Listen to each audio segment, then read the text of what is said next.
We recently launched the AI Studio, but what I wanted to show you here today is that it's not just locked behind the Patchworks interface. Our platform agents and soon-to-be custom agents are fully accessible via the MCP. So here is an example of a flow that's failed due to a mapping issue. I've asked Claude if there's any partial successes or failures today.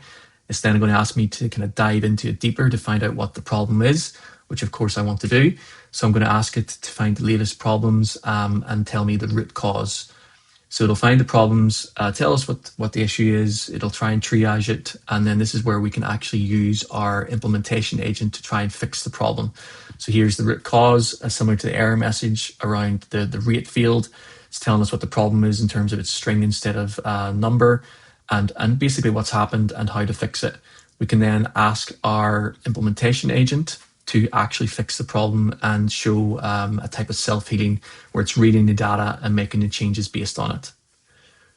So here it goes off and has called the Patchworks Implementation Agent, the flow builder. And we can query the conversation ID to see when it's finished and when it has actually updated the flow for us.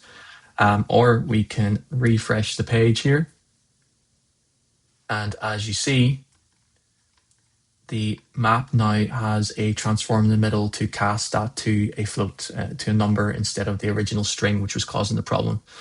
So what I've shown there is just a step-by-step, so you can kind of follow along, but this could be run in the background, catching issues like this and resolving them, and then with guardrails that have been put in place, can have an approval process, be ready for production deployments, saving hours of maintenance and fixing those problems early.